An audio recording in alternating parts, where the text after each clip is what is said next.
The Road to the Wilderness, Part 11, by random appellation 468. Bear! Jamie's scream barely cut through the bellows of the creature, and the night erupted into chaos. I hurled myself toward the truck, and hot breath blasted at the back of my neck, my ears ringing with the roar of the infuriated predator.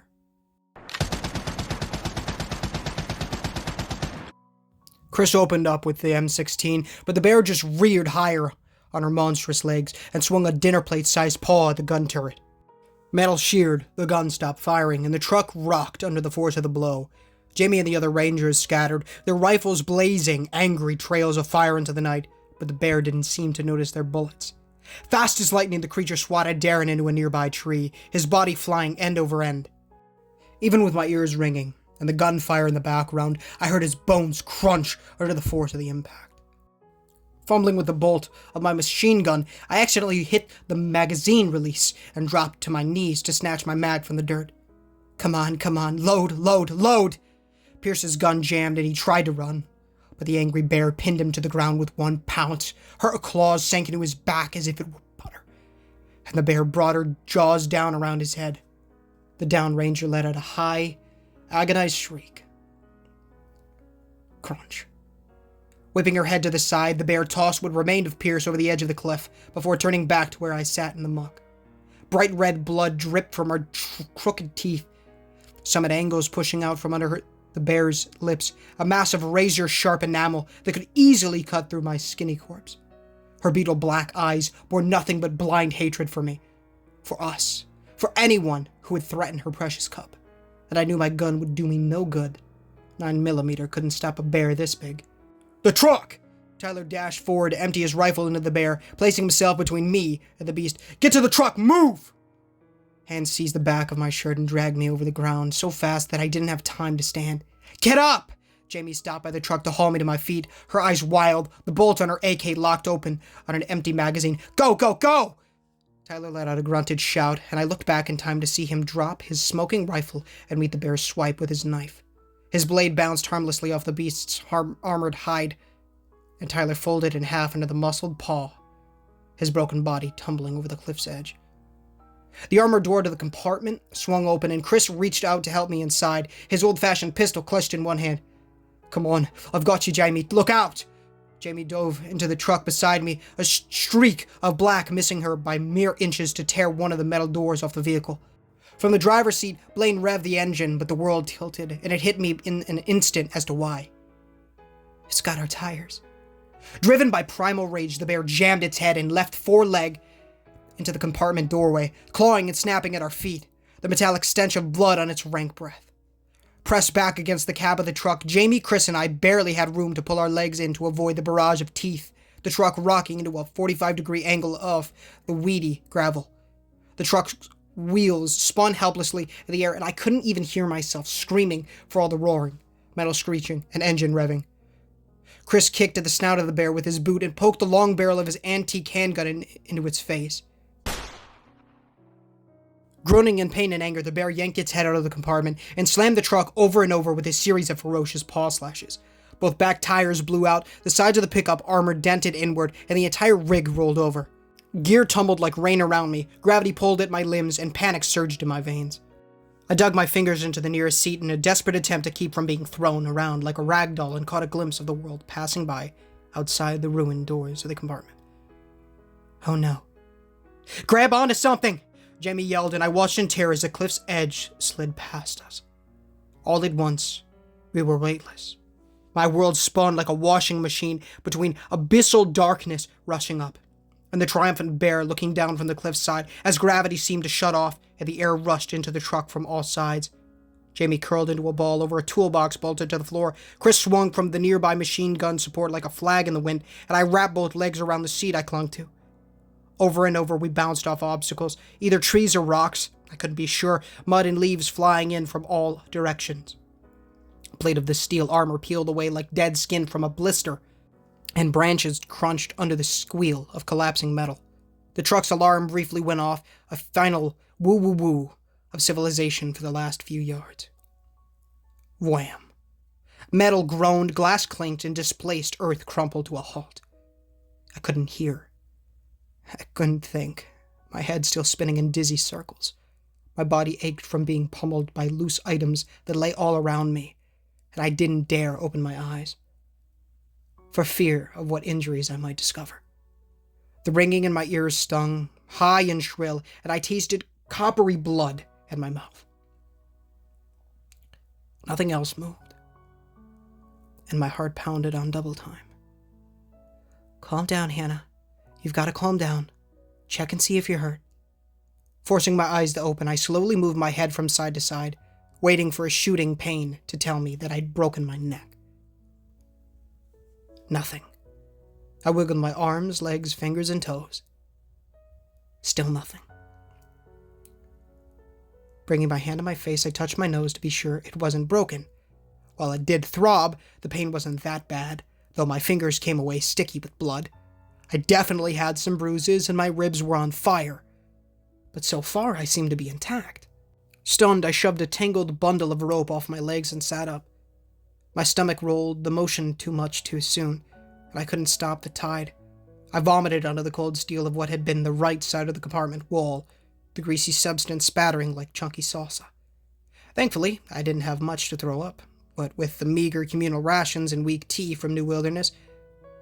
But it still tasted horrible, sour and acidic. Once the nausea subsided, I spat, wiped my mouth, and squinted into the shadows around me. It was dark. Very dark, and I figured my headlamp must have flown off during the tumble from the cliff top. The truck's engine installed sometime after the first or second impact on the way down, and none of its lights worked anymore. Unburned diesel fuel and my own putrid vomit stank up the air to choke me, along with the coppery scent of blood. Wait, what if it's not all mine? Jamie? I whispered into the darkness, my voice raw and shaky. Chris, is anyone there? Only the ringing in my ears responded, and my heart twinged with terror. I couldn't be alone, not out here. I didn't know where I was or what to do. I couldn't even see without my light, and what if the bear came down after me? I didn't even know where my gun was.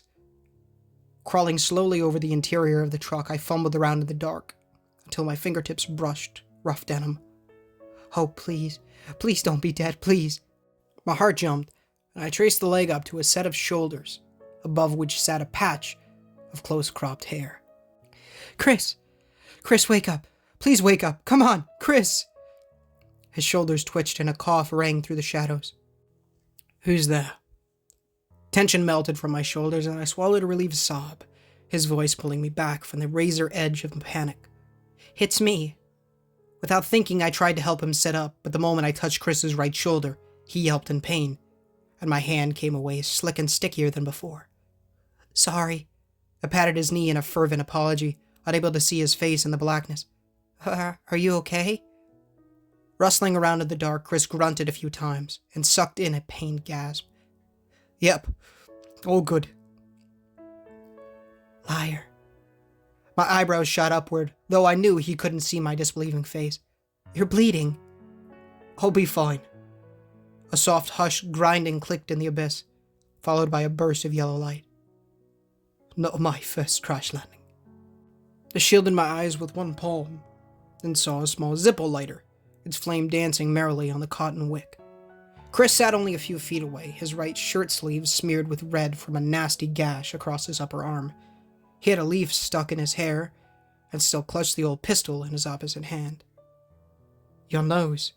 Chris pointed the lighter at me, his worried blue eyes traveling over my face. It's fine.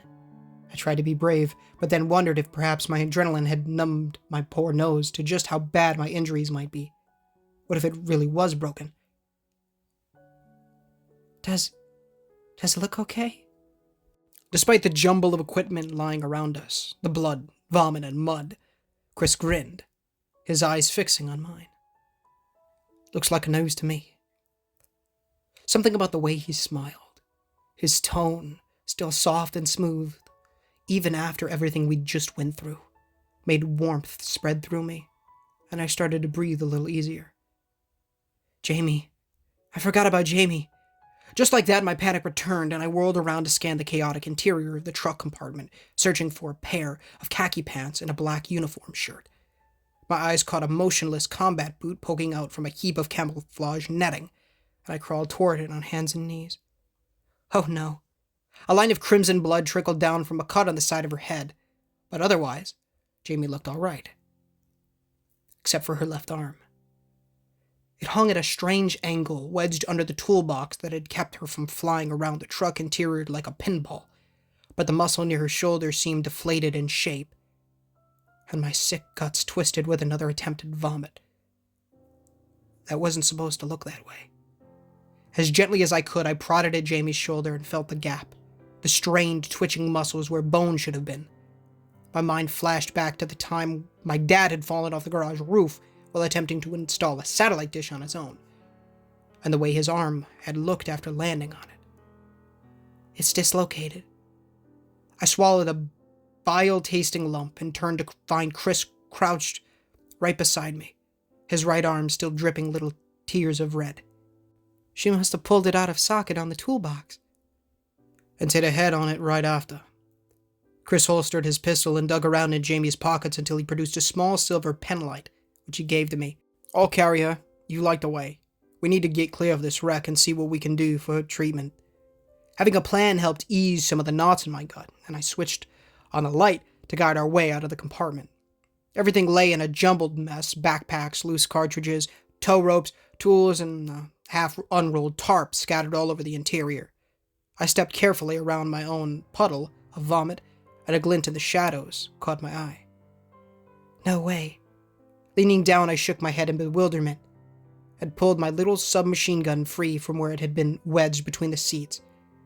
Aside from a healthy dent in the heat shield, the gun looked no worse for wear. Well done, Mr. Hopman. Well done indeed. Slinging it onto my shoulder, I pushed the one remaining armored door open with a creak and stepped into the night. Fog roiled in cotton ball blankets all over the wet, marshy ground, and the nearby trees stood in silent, watching over our little crash site. The truck lay on its side at the base of the cliff, covered in dents and mud, one of the front wheels gone. At the front, the cab had caved in, and from the remains of the shattered driver's window, a solitary hand hung limp. My stomach churned at the sight of snapped white bone and bloody torn sinews, and I slammed both eyes shut to keep from gagging. Don't. It's not the time, not now. There's nothing you can do for him anyway. I don't think she fractured his skull. Chris knelt with Jamie by the back of the truck, wearing a headlamp he must have scrounged from the wreck. Though I wouldn't be surprised if she has a concussion. Want to give me a hand? Unsure what to do, I crouched beside Jamie, noting how pale she looked. So what's the plan? He gently pulled her dislocated arm straight out, and then back, with slow, deliberate movements. I'm going to try and pop it back in. You hold her down, in case she comes up swinging.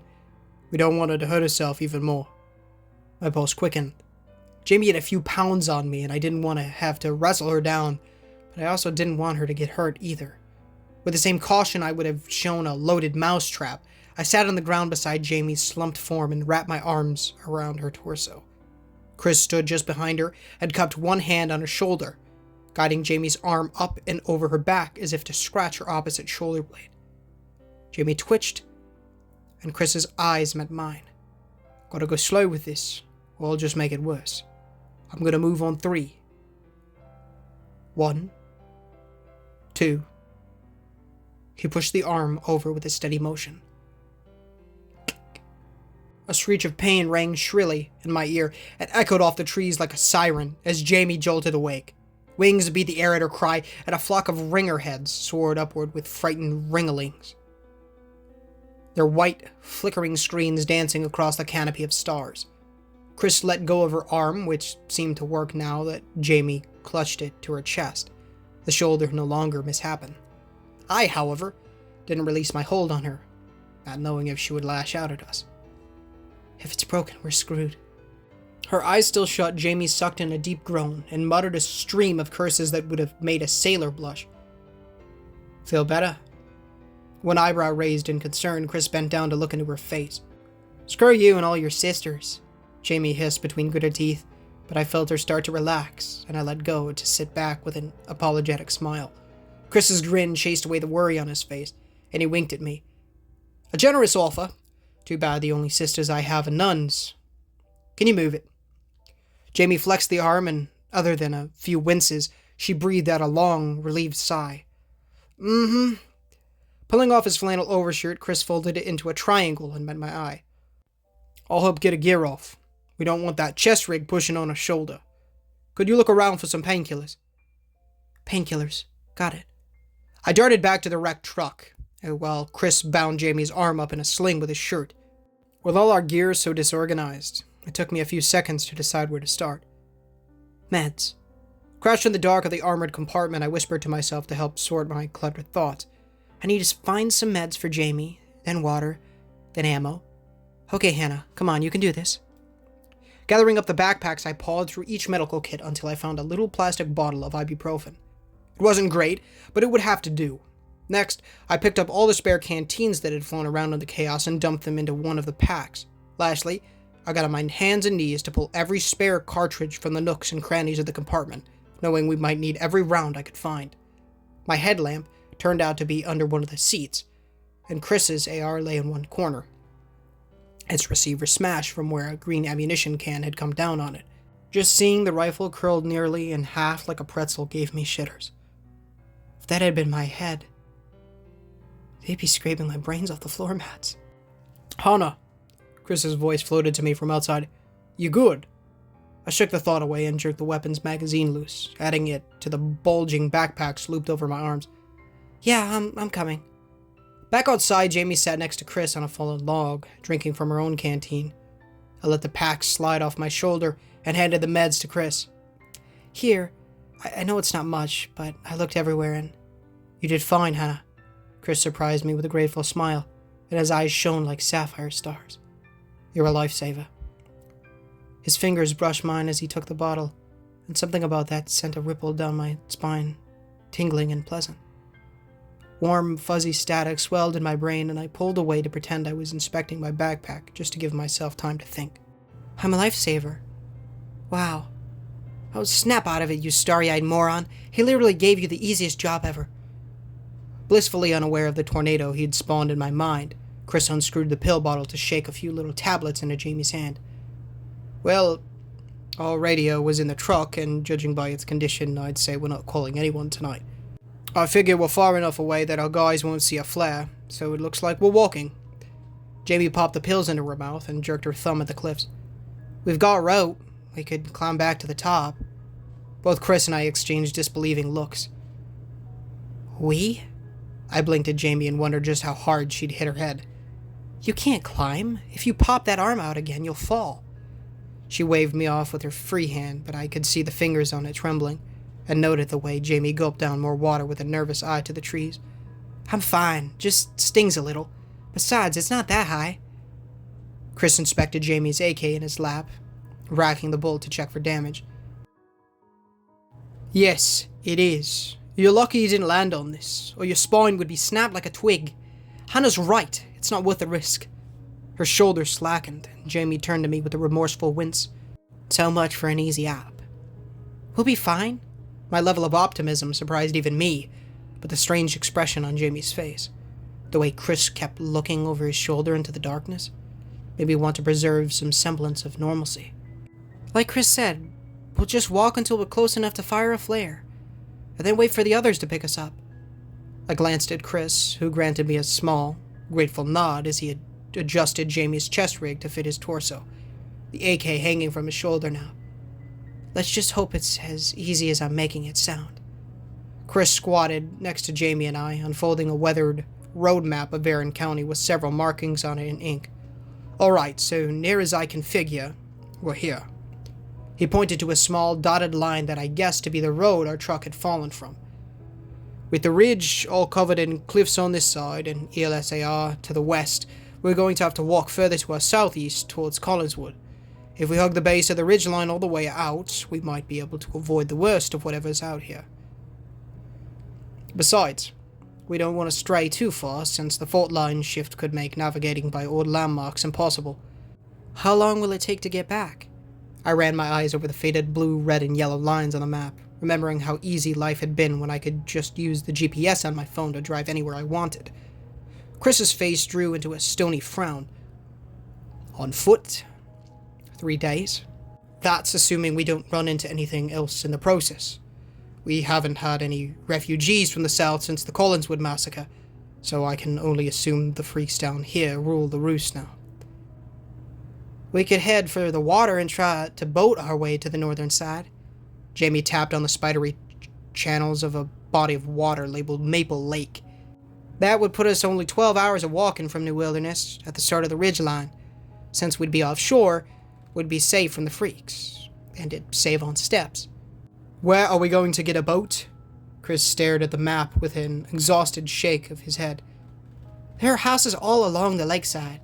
Jamie leaned closer and poked the edge of the blue on the map repeatedly.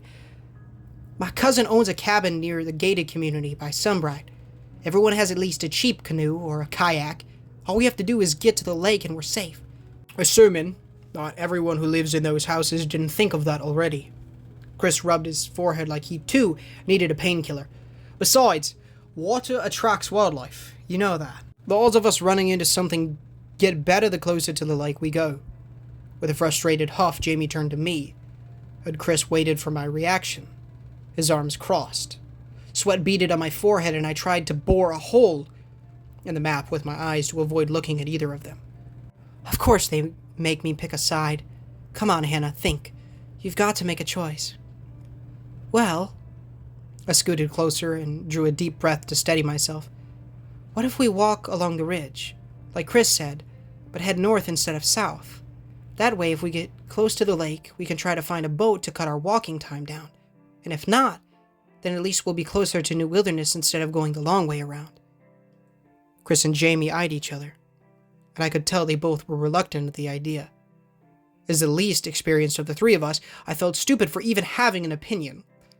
But I also didn't want to let either of them down. They were asking for my help, and I wanted to do the best I could. Somewhere in the distance, a roar cut through the night, and we all jumped, like rabbits waiting for a hawk. Folding up his map, Chris dug into his backpack and held out a spare headlamp to Jamie. You say your cousin has a boat? A fishing boat, yeah. Jamie tugged the light over her tangled hair and drew her Beretta with her good hand. Should be about 15 miles from here. Chris helped Jamie to her feet and stepped closer to sort through the gear I'd found alongside me. I guess we're going north then. With any luck, we can slip by the ELSAR patrols on the western end of Maple Lake during the night. Let's hope everything between here and there is either dead, sleeping, or stupid. As we tramped through the swampy ground away from the crash site, I found myself looking over my shoulder more and more at the surrounding darkness, icy doubt sinking through my guts. My plan seemed like a good idea when I'd said it, but now that our survival hinged off it, my confidence waned. Jamie had saved my life. Chris too, and I didn't want to risk theirs over my rough approximation. 3 days out here sounded insane, and Chris's warning about the water stuck in my head like a siren on repeat. If one bear had torn apart our armored truck and killed 3 experienced rangers, what hope could we possibly have if we ran into something worse? My eyes fell on Chris's broad shoulders in front of me, and I furrowed my brow in determination. No turning back now.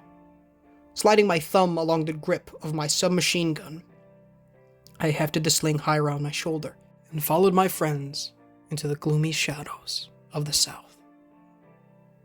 Hey guys, Ninja Gamer here, and thank you so much for watching today's story, or rather listening. Please, if you haven't done so already, make sure to leave a like on the video to get the gospel into people's feeds, and it also helps the channel innumerably, as well as please consider subscribing. So we are trying to hit 1,000 subs by the end of the year, and it would be a massive blessing from the Lord if you guys did so. Of course, make sure to read the $1 million question. It's on screen right now. It's in the pinned comment, and oh gosh, I'm screwing stuff up. And the description to know how to become born again, teach you to go to heaven and not go to hell by repenting of your sins and trusting in the Lord Jesus Christ, elements, soul, and strength to be the Holy Bible, daily praying, and evangelize people. Those last 3 are just like extra bits that you'll read about. Honestly, I've thought about stopping saying those things because the $1 million question does it a lot better than I do. So, you know. But, you know, I don't know. They work one and the same, I suppose. It's just the $1 million question kind of it explains a lot more, and I think you guys should read it. So please do. If you don't, you know, you've made your decision, or you made that decision. I think it's the wrong one, of course, but, you know, It's all right. Well, just please read it. It's important. Of course, also join the Discord, link in the description, as well as the original story link and the author, Random Appellation 468, are both in the description, as well as Muse Wonderful Music. Go check him out. Channel link, as well as all the songs in this video, are in the description, as well as my brother's YouTube channel, to Mac Plush Videos. Go check it out if you enjoy plush videos. If not, cool, you know. Honestly, I only watch theirs, and I don't watch all of them, to be completely honest, so... yeah, but if you are interested in seeing a little bit more of me, I'm in quite a few of them. So, you know. Yeah. You know. One to look, I don't know what it's called, but I am in quite a few of them. One recently as well, so I don't know. I'd normally link, but it is 10:30, and I really need to get this out, so... yeah, so go check all those out. All those links in the description. Got a new VR game today. It's for Christmas, of course, but so it is a horror game. I love horror games, of course. So really, we should get Help Wanted so we can do that in VR. That would be awesome. I never really thought about that. Yeah, really, really cool stuff. But yeah, so. The VR should be coming in shortly, and I'm very excited to play that. So that's going to be awesome. As to do with footage, apparently I'm going to be putting that Bing on a flash drive from now on. Most of the gaming footage that I have on the computer, I do believe it is unusable for videos. However, I wanted to upload it raw for maybe something that you guys could just watch on your own. It would be in a unlisted playlist, and it would just be raw footage. And I'm not saying it's good, but, you know, I don't know. I don't know about you guys, but I do actually, like, very, very often sleep with stuff on in the background. I got headphones on. That's why my headphones are scuffed right now. Like, one earphone is dangling. I'll have to show a picture or something at some point. I don't think I have a picture right now, but just of how I have to put a beanie over my head and the headphones cupped in. Thankfully, I think my Nana's getting me some headphones for Christmas. Praise the Lord for that. And thank you, Nana, of course, but we'll have to see. So, yeah. I'm very excited for Christmas, though, if you can't tell. A Merry Christmas to all watching at home, of course, whether you celebrate or not. You know, less than 10 days, so I'm very excited for that. Yeah, I love you guys, and I'll talk to you very, very soon. I'm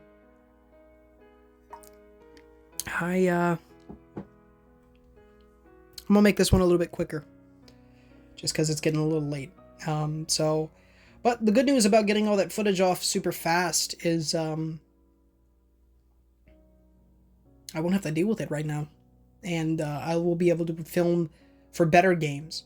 More footage for other 100% on the channel, as well as other challenges, because I have several, kind of challenge videos that I want to run through. All really, all FNAF related, in one way or another, but yeah, so. But yeah, you know, random games it's a little bit more difficult,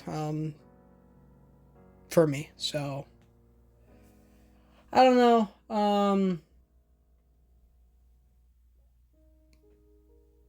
I also be able to do Calamity, more than I would have normally. I wanted to do Calamity, but I've never even beaten normal Terraria by myself before, at all, never legitly, anyways.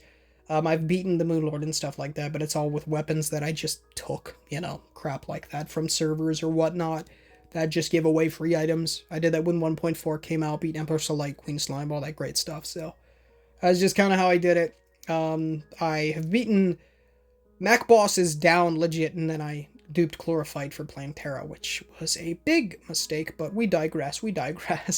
I gotta do it for the Platinum anyways, so that's gonna be fun.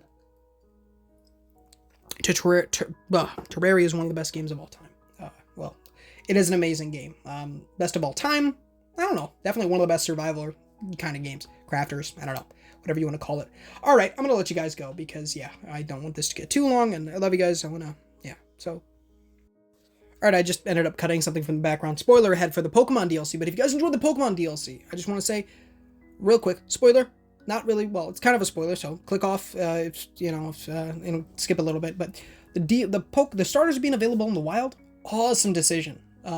Shiny locked legendaries, not a good decision. What's up with that Pokemon? Gosh dang. So yeah, but I don't know. I love you guys. It's already been like 6 minutes, so I'm gonna go ahead and leave. I cut a little bit of things out. So yeah. Hope you guys enjoyed. Go check out Random Aberration. He's an awesome guy. And I'll talk to you all very, very soon. But until next time, guys, this is Ninja Gamer. Of course, I think it goes without saying, go stream tonight. Pokemon Day, obviously. Streaming should be back soon. But yeah. Alright. This is Ninja Gamer. Signing off.